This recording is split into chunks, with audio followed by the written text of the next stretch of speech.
വീണ്ടും വീണ്ടും അത്ഭുതപ്പെടുത്തുകയാണ് സന്ദീപ് വാര്യർ. ഞെട്ടിക്കുന്ന ഫോൺ സംഭാഷണം പുറത്ത്. അതായത് സന്ദീപ് വാര്യറും വി ഡി സതീശനും തമ്മിൽ സംസാരിക്കുന്ന നടുക്കുന്ന ഫോൺ സംഭാഷണം. ആ ഒരു ഫോൺ സംഭാഷണം ഞാൻ വെച്ചു തരാം. അതിനു മുമ്പ് പൊന്നു പ്രേക്ഷകരെ, നിങ്ങൾ ഇത് കാണണം. നമ്മുടെ ചാണ്ടി ഉമ്മന് ഈ മഴ വരുമ്പോൾ പുതുപ്പള്ളിക്ക് വേണ്ടിയിട്ട് നോക്കൂ നിങ്ങൾ, ഒരു ടീഷർട്ട് ഇട്ടിട്ട് അദ്ദേഹം ചെയ്യുന്നൊരു പ്രവൃത്തി ഏതെങ്കിലും ഒരു MLA ഇങ്ങനെ ചെയ്യുന്നുണ്ടോ? നമ്മുടെ സന്ദീപ് വാര്യർ ചെയ്യുന്നുണ്ട്, അതിലേക്ക് കടക്കാം. എന്നാലും നമ്മൾ നോക്കേണ്ട ഒരു കാര്യം, എത്ര വെള്ളമുണ്ട്, ആ വെള്ളത്തിൽ ഒരു MLA ഇറങ്ങുന്നുണ്ട്. ഇത് അത്ഭുതമായിട്ടാണ് എനിക്ക് പേഴ്സണലി തോന്നുന്നത്. നമ്മുടെ നാട്ടിലുള്ള MLA മാർ ഇങ്ങനെയാണോ? നമ്മുടെ നാട്ടിലുള്ള MLA മാർ ജസ്റ്റ് വരും പോവും, ബാക്കിയൊക്കെ എടുക്കുന്നത് പണിക്കാരാണ്. ഇവിടെ അങ്ങനെയല്ല. അവർക്കൊപ്പം, അതായത് ആ രക്ഷാപ്രവർത്തകർക്കൊപ്പം നമ്മുടെ ചാണ്ടി ഉമ്മൻ. ഒരു കാര്യം പറയാം, നമ്മുടെ ചാണ്ടി ഉമ്മനെ ഇഷ്ടപ്പെടുന്ന എല്ലാവരും പിന്നീട് ഈ പറയുന്ന നമ്മുടെ മുഖ്യമന്ത്രി വി ഡി സതീശനെ ഇഷ്ടപ്പെടുന്ന, സന്ദീപ് വാര്യരെ ഇഷ്ടപ്പെടുന്ന എല്ലാവരും ഒന്ന് ലൈക്ക് ചെയ്യണം. അറിയാൻ വേണ്ടിയിട്ടാണ്, നോക്കാൻ എത്ര ലൈക്ക് കിട്ടുന്നുണ്ട് നോക്കേ. അതിനുശേഷം മറക്കാതെ ഒന്ന് സബ്സ്ക്രൈബും കൂടി ചെയ്തേക്കണേ. കുറേ പേര് വീഡിയോ കാണുന്നുണ്ട്, സബ്സ്ക്രൈബ് ചെയ്യുന്നവർ ഇത്തിരി കുറവാണ്, അതുകൊണ്ടാണ് പറഞ്ഞത്. ഒന്ന് ഞെക്കണേ. ഓക്കെ നമുക്ക് നോക്കൂ നിങ്ങൾ. ബാക്കി നമ്മുടെ ചാണ്ടി ഉമ്മൻ്റെ ഒരു അവസ്ഥ വല്ലാത്തൊരു അത്ഭുതം തന്നെയാണ്. ഓക്കെ, ഇത് ഞാൻ എടുത്തു പറയാൻ കാരണം ഇതൊന്നും മുഖ്യധാരാ മാധ്യമങ്ങളിൽ വരത്തില്ല, അതുകൊണ്ടാണ് ഞാൻ കൊണ്ടുവരുന്നത്. വെള്ളത്തിന് നോക്കൂ, അദ്ദേഹത്തിൻ്റെ കഴുത്തോളുണ്ട് വെള്ളം, എന്നിട്ടും അദ്ദേഹം ആരെങ്കിലും ഇങ്ങനെ ചെയ്യുമോ പൊന്നു പ്രേക്ഷകർ? അതായത് MLA ആണ്, ഇങ്ങനെ വീടിനുള്ളിൽ മിണ്ടാതിരിക്കുക, ആരും അതൊന്നും പറയത്തില്ല. വല്ലാത്തൊരു അത്ഭുതം തന്നെയാണ്. എല്ലാ MLA മാരും ചാണ്ടി ഉമ്മനെ കണ്ട് പഠിക്കണമെന്ന് ഞാൻ പറയാം. ഓക്കെ, കാരണം നോക്കൂ, ഇതിപ്പോൾ രക്ഷിക്കുന്നവർക്ക്, അതായത് ഈ രക്ഷാപ്രവർത്തനത്തിൻ്റെ പണിയെടുക്കുന്നവർക്ക് തന്നെ എന്തൊരു ആത്മവിശ്വാസം തോന്നുന്നു, MLA നമുക്കൊപ്പം ഉണ്ടല്ലോ എന്ന് ഓർത്തിട്ട്. ഓക്കെ, നമുക്ക് ബാക്കി വിഷയത്തിലേക്ക് കടക്കാം. ഇനി സന്ദീപ് വാര്യർ വിഷയമാണ്. മറ്റേ എടുത്ത് തൃക്കരിപ്പൂരിൻ്റെ അവസ്ഥയും സെയിം ആണ്. നോക്കൂ നിങ്ങൾ, സന്ദീപ് വാര്യരുടെ അവസ്ഥ, എവിടെ പാവങ്ങളുണ്ട്, പാവങ്ങളുള്ള സ്ഥലത്തേക്ക് ഓടിയെത്തുക എന്നതാണ്. ഓക്കെ, അപ്പോൾ അവർ എന്തെങ്കിലും സങ്കടം പറയുന്നുണ്ടെങ്കിൽ അവർ സങ്കടം കേട്ടിട്ട് അതിന് പരിഹരിക്കുക എന്നതാണ് സന്ദീപ് വാര്യരുടെ ലക്ഷ്യം. സന്ദീപ് വാര്യർ ഇപ്പോൾ, അതായത് 2 മാസത്തിനുള്ളിൽ എത്രയോ പേരെ സഹായിച്ചു, എത്രയോ പേർക്ക് വീട് വെക്കാനുള്ള ഹെൽപ്പ് ചെയ്തു. ഒരു MLA എന്തൊക്കെ ചെയ്യാൻ പറ്റും ഒരു MLA കൊണ്ട്, അതൊക്കെ ഈ വെറും 2 മാസത്തിനുള്ളിൽ സന്ദീപ് വാര്യർ ചെയ്തു തീർത്തു എന്ന ഞെട്ടിക്കുന്ന വാർത്തയാണ് പൊന്നു പ്രേക്ഷകരെ വരുന്നത്.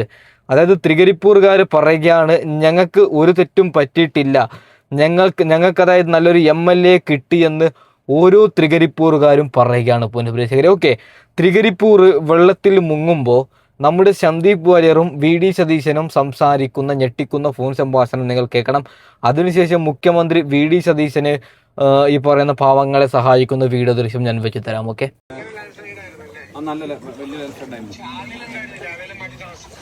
ആളുകൾ നമ്മൾ മാറ്റി താമസിപ്പിച്ചു. ഇന്നലെ രാത്രി തന്നെ മാറ്റി താമസിച്ചു. അവിടെ ഒരു ക്യാമ്പ് തുടങ്ങി, തയ്യന്നി എന്ന് പറഞ്ഞ സ്ഥലത്ത്. അതിലൊരു 10-70 പേരുണ്ട്. ഇപ്പൊ നമ്മൾ ഈ പിന്നെ ലാൻഡ് സ്ലൈഡ് ഉള്ളപ്പോ പിന്നെ ഭാഗ്യം കൊണ്ട് രക്ഷപ്പെട്ടതാണ്. കുറച്ച് ആളുകൾ ഉണ്ടായിരുന്നു വീട്ടില്, ഭാഗ്യം കൊണ്ട് രക്ഷപ്പെട്ടത്. അവര് അതിനടുത്ത് വീഡിയോസാണ് പുറത്തു വന്നുള്ളത്. അവര് വീണ്ടും മുന്നിൽ കൂടെ ഒന്നിച്ച് കുത്തിവെച്ച് പോകുന്നതൊക്കെ.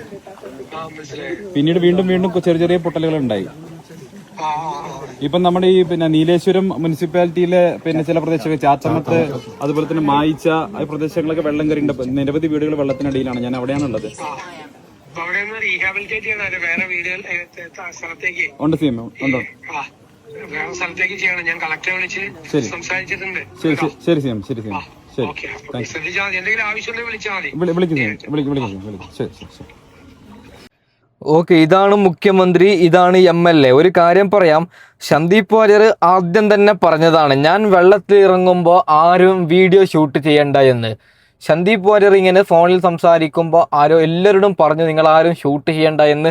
ഇതാരോ ഒളിച്ചിരുന്ന് ഷൂട്ട് ചെയ്തിട്ട് സോഷ്യൽ മീഡിയയിൽ പ്രചരിപ്പിച്ചതാണ്. ഓക്കെ, സന്ദീപ് വാര്യർ പറഞ്ഞിട്ടൊന്നുമല്ല. അപ്പോൾ ഇത്രയും നല്ലൊരു MLA തൃക്കരിപ്പൂരിന് കിട്ടിയല്ലോ എന്നോർത്തിട്ട് തൃക്കരിപ്പൂറുകാർ നിലവിൽ ദൈവത്തോട് നന്ദി പറയുന്നു എന്നാണ് കേട്ടത്. ഓക്കെ, അടുത്ത ഞെട്ടിക്കുന്നൊരു വീഡിയോ ദൃശ്യം വെച്ച് തരാം. അതായത് സന്ദീപ് വാര്യർ തൃക്കരിപ്പൂരിന് വേണ്ടി ചെയ്ത ഒരു നല്ല പ്രവൃത്തി, ആ ഒരു വീഡിയോ ഞാൻ വെച്ച് തരാം പൊന്നു പ്രേക്ഷകരെ. അതിനു മുമ്പ് നിങ്ങൾ ഇത് കാണണം. അതായത് നമ്മുടെ മുഖ്യമന്ത്രി. നോക്കൂ നിങ്ങൾ, എന്ത് നല്ല മനുഷ്യന്. ഞാൻ ഒരു കാര്യം പറയാം, ഞാനിവിടെ VD സതീശനെ പൊക്കി പറയുന്നതല്ല.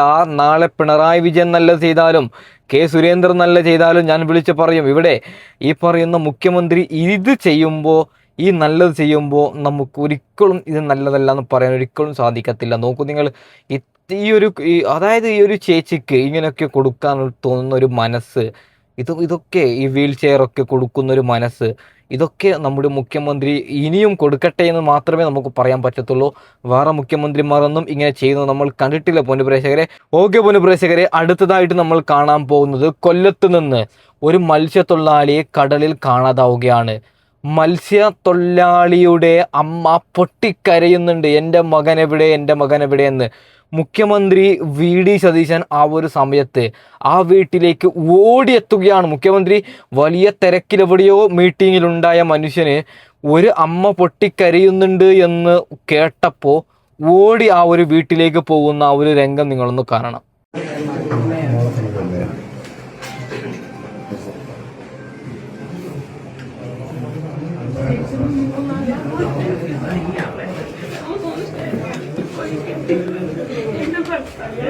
കുഞ്ഞുമോനെ ഇങ്ങനെ കിട്ടിയാ മതി.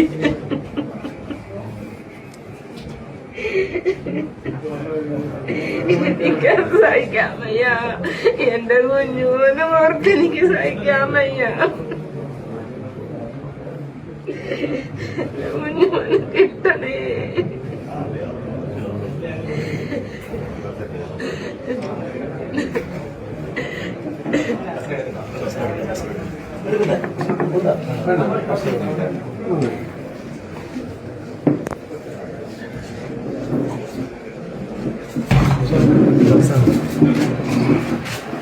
എനിക്ക് വലിയ വിസ്താരമൊന്നുമില്ല.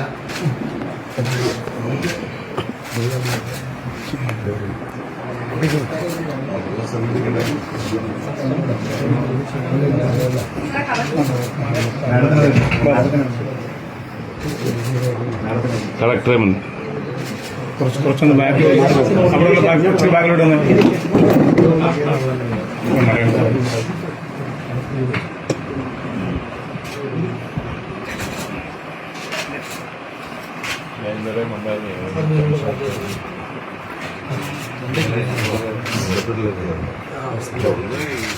ഭക്ഷണം കഴിക്കുന്നില്ല. ഒരാഴ്ച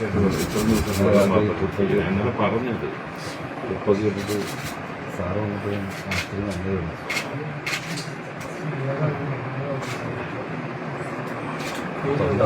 ഞാൻ പറഞ്ഞു, ഈ കുടുംബത്തിന് ഈ കരുത്ത് കൊടുക്കേണ്ടതാണ്.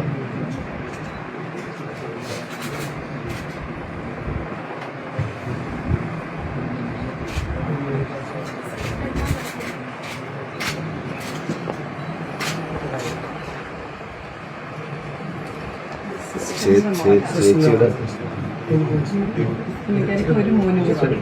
ഓക്കെ, പാവം നമ്മുടെ മുഖ്യമന്ത്രി ഓടിയെത്തിയിട്ട് ആ കുടുംബത്തിന് വേണ്ട സഹായം ഏർപ്പെടുത്തുന്നു എന്ന നടുക്കുന്ന വീഡിയോ ദൃശ്യമാണ് നമ്മൾ കണ്ടത്. പൊന്നുപ്രേക്ഷകരെ, സന്ദീപ് വാര്യർ തൃക്കരിപ്പൂരിന് വേണ്ടി ചെയ്ത ആ ഒരു നല്ല വീഡിയോ നിങ്ങൾ കാണണം. അതിനുശേഷം രാഹുൽ മാങ്കൂട്ടത്തിൽ വിഷയം നമുക്ക് ചർച്ച ചെയ്യാനുണ്ട്. ഓക്കെ, വെളിയറും പഞ്ചായത്തിന്റെ കടലാക്രമണം രൂക്ഷമാണ്. അതിന് എന്ത് പ്രതിവിദ്യ കാണുന്നതെന്ന് നമുക്ക് നമ്മളെ ബഹുമാനപ്പെട്ട തൃക്കരിപ്പൂർ MLA സന്ദീപ് വാര്യർ സാറിനോട് ചോദിച്ചറിയാം. ഞാൻ ഇന്നലെ തിരുവനന്തപുരത്ത് പോയത് ഈ വലിയ പറമ്പിലെ വിഷയം പ്രധാനമായിട്ടും മുഖ്യമന്ത്രി ശ്രദ്ധയിൽപ്പെടുത്താൻ വേണ്ടിയിട്ടാണ്. കാരണം നമ്മളെ സംബന്ധിച്ചിടത്തോളം നമ്മൾ ഇവിടെ ഇരുന്നിട്ട് പ്രസ്താവനകൾക്കപ്പുറം ഞാൻ അതിലൊരു വളരെ ക്രിയാത്മകമായിട്ട് എന്ത് ചെയ്യാൻ സാധിക്കുമെന്നുള്ളതാണ് എൻ്റെ ഒരു പരിശോധന ഉണ്ടായിരുന്നത്. ഞാൻ ബഹുമാനപ്പെട്ട മുഖ്യമന്ത്രി ഇന്നലെ പോയി കണ്ടു. അദ്ദേഹത്തിന് ഇവിടുത്തെ സംഗതികൾ ബോധിപ്പിച്ചു. ഇവിടുത്തെ ഈ രൂക്ഷത അദ്ദേഹത്തെ ബോധിപ്പിച്ചു. അദ്ദേഹത്തിന് അത് ബോധ്യപ്പെട്ടതിന്റെ അടിസ്ഥാനത്തിൽ അദ്ദേഹം പറഞ്ഞത് നമുക്കൊരു ഇമ്മീഡിയറ്റ് റിലീഫായിട്ട്, അതായത് ഇപ്പം ടെട്രോപാഡ് ഉൾപ്പെടെയുള്ള കാര്യങ്ങൾ ഒരു ദീർഘകാലാടിസ്ഥാനത്തിലുള്ള പരിഹാരമാണ്. ഞാൻ കൊടുത്ത നിവേദനത്തിലും ടെട്രോപാഡാണ് പറഞ്ഞിട്ടുള്ളത്. ശാസ്ത്രീയമായിട്ടൊരു പഠനം ഇക്കാര്യത്തിൽ ഉണ്ടാകണം എന്നും ബഹുമാനപ്പെട്ട മുഖ്യമന്ത്രിയോട് ഞാൻ ആവശ്യപ്പെട്ടിട്ടുണ്ട്. അപ്പം അദ്ദേഹത്തിന് അത് ബോധ്യപ്പെടുകയും അദ്ദേഹം ഇമ്മീഡിയറ്റ് റിലീഫ് എന്നുള്ള നിലയ്ക്ക് ജിയോ ബാഗുകൾ സ്ഥാപിക്കാൻ വേണ്ടിയുള്ള നിർദ്ദേശം ഇറിഗേഷൻ വകുപ്പിന് അപ്പോൾ തന്നെ നൽകുകയുമാണ് ചെയ്തിട്ടുള്ളത്. അതേ ഫയലിൽ തന്നെ ഇതുമായി ബന്ധപ്പെട്ട് പൂർണ്ണമായിട്ടുള്ള ഒരു കടൽഭിത്തി നിർമ്മാണത്തിന്റെ എസ്റ്റിമേറ്റ് എടുക്കാൻ വേണ്ടിയിട്ടും ഇറിഗേഷൻ ഡിപ്പാർട്ട്മെന്റിനുള്ള മിനിസ്ട്രിക്കുള്ള നിർദ്ദേശങ്ങൾ കൊടുത്തിട്ടുണ്ട്. അതിനുശേഷം അദ്ദേഹത്തിന്റെ വകുപ്പിലെ ഉദ്യോഗസ്ഥരുമായിട്ട് സംസാരിക്കാൻ വേണ്ടിയിട്ട് അവരെ ചുമതലപ്പെടുത്തി. ഞാൻ അവരുമായിട്ടും സംസാരിച്ചിട്ടുണ്ട്. ആദ്യത്തെ സീസൺ അവാർഡ് ചെയ്താൽ ഉടൻ തന്നെ രണ്ടാമത്തെ സീസണിന്റെ പ്രവർത്തനം തുടങ്ങാമെന്നും അതിൽ വലിയ പറമ്പിനെ ഉൾപ്പെടുത്താമെന്നും അദ്ദേഹത്തിന് സമ്മതം വാങ്ങിയിട്ടാണ് ഞാൻ വന്നിട്ടുള്ളത്. കടൽഭിത്തി നിർമ്മാണം ഉൾപ്പെടെയുള്ള പ്രവർത്തനങ്ങളിൽ രണ്ടാമത്തെ സീസൺ ആദ്യം തന്നെ വലിയ പറമ്പിനെ ഉൾപ്പെടുത്താമെന്നും മിഷൻ ഡയറക്ടറേറ്റ് അറിയിച്ചിട്ടുണ്ട്. ഞാൻ ഉദ്ദേശിച്ചിട്ടതും ടെട്രോപാഡ് എന്നുള്ള രീതിയിലാണ് എൻ്റെ മനസ്സിലും ആശയമുള്ളത്. പക്ഷെ ഞാൻ അതിലപ്പുറം പറയുന്നത് ശാസ്ത്രീയമായിട്ടുള്ള ഒരു കാഴ്ചപ്പാട്. ഇപ്പം നമ്മളെ രാഷ്ട്രീയക്കാരാണ്, പൊതുപ്രവർത്തകരാണ്, അല്ലെങ്കിൽ മാധ്യമ പ്രവർത്തകരാണ്, അല്ലെങ്കിൽ നമ്മളെക്കാൾ കൂടുതൽ ശാസ്ത്രീയമായ അറിവുള്ള ആളുകൾ ഇത് പഠിച്ച് എന്താണോ ശാശ്വതമായിട്ടുള്ള പരിഹാരം എന്ന് കണ്ടെത്തി ആ ശാശ്വതമായിട്ടുള്ള പരിഹാരം ഇവിടെ ഉണ്ടാകണം. ഈ ഭാവി എന്ന് പറയുന്നത് ടൂറിസം ഇൻഡസ്ട്രിയാണ്. 24 കിലോമീറ്റർ നീളവും ഏതാണ്ട് 1 കിലോമീറ്റർ മാത്രം വിടുത്തുമുള്ള വളരെ അത്യപൂർവമായിട്ടുള്ള ഭൂപ്രകൃതിയുള്ള ഒരു പഞ്ചായത്താണ്. കേരളത്തിൽ തന്നെ സവിശേഷമായിട്ടുള്ള ഒരു ഭൂപ്രകൃതിയുള്ള പഞ്ചായത്താണ്. അതുകൊണ്ട് ഇതിനെ സംരക്ഷിക്കുക എന്നുള്ളത് രാജ്യത്തിന്റെ പൊതു ഉത്തരവാദിത്തമാണ്. രാജ്യത്തെ ഈ കല്ലുമുക്കായ ഉൽപാദനത്തിലെ 85% വരുന്നത് ഈ മേഖലയിൽ നിന്നാണ്. അപ്പോൾ വളരെ പ്രധാനപ്പെട്ട ഒരു പഞ്ചായത്ത് എന്ന നിലയ്ക്ക് ഇതിനെ സംരക്ഷിക്കേണ്ട ബാധ്യത സർക്കാരിനുണ്ട് എന്നാണ് ഞാൻ വിശ്വസിക്കുന്നത്. ഇതെല്ലാം അവിടെ ബോധ്യപ്പെടുത്തിയിട്ടുണ്ട്. കഴിഞ്ഞ ദിവസങ്ങളിലൊക്കെ ഇതുമായി ബന്ധപ്പെട്ട മന്ത്രിമാരുമായിട്ടും ബഹുമാനപ്പെട്ട മുഖ്യമന്ത്രിയുമായിട്ടും ഇതുമായി ബന്ധപ്പെട്ട എല്ലാ ഉദ്യോഗസ്ഥലത്തിലെ ഏറ്റവും ഹയർ ഒഫീഷ്യൽസുമായിട്ട്, ഫിനാൻസ് സെക്രട്ടറി ഉൾപ്പെടെ, അല്ലെങ്കിൽ ഫിഷറീസിന്റെ, അതുപോലെ തന്നെ ഹാർബറിന്റെ, നമ്മുടെ ഇറിഗേഷന്റെ എല്ലാ വകുപ്പുകളുമായി ബന്ധപ്പെട്ടും ഈ വിഷയങ്ങൾ സംസാരിച്ചിട്ടുണ്ട്. മുഖ്യമന്ത്രിയെ കണ്ടതും അദ്ദേഹവും വളരെ ആത്മാർത്ഥത്തോടുകൂടി വിത്തിൻ 5 മിനിറ്റ്സ് അദ്ദേഹം ജിയോ ബാഗുകൾക്ക് ഓർഡർ കൊടുത്തു. അതിനുശേഷം ഈ എസ്റ്റിമേറ്റ് എടുക്കാനുള്ള ഉത്തരവ് അദ്ദേഹം നൽകിയിട്ടുണ്ട്. വളരെ പോസിറ്റീവായിട്ടുള്ള ഒരു ഔട്ട്കം നമുക്ക് എക്സ്പെക്ട് ചെയ്യാം. അതിന് വേണ്ടിയിട്ടുള്ള പ്രവർത്തനവുമായിട്ട് മുന്നോട്ട് പോകും. ഓക്കെ, നമ്മുടെ സന്ദീപ് വാര്യർ ഇങ്ങനെയൊക്കെയാണ്. അതായത് തൃക്കരിപ്പൂരിന് വേണ്ടി മാത്രം പണിയെടുക്കുകയാണ്. വല്ലാത്ത പണി തന്നെയാണ് ഇത്, ഞാൻ പൊക്കി പറയുന്നൊന്നുമല്ല. അതായത് തൃക്കരിപ്പൂരിൽ എന്ത് ചെറിയൊരു റോഡ് ആക്സിഡന്റ് വരെ സംഭവിച്ചാലും അവിടെ ഈ പറഞ്ഞ സന്ദീപ് വാര്യർ ഓടിയെത്തുന്നു എന്ന നടുക്കുന്ന വാർത്തയാണ് വരുന്നത്. ഓക്കെ, ഇങ്ങനെയാണ് MLA മാർ വേണ്ടത്.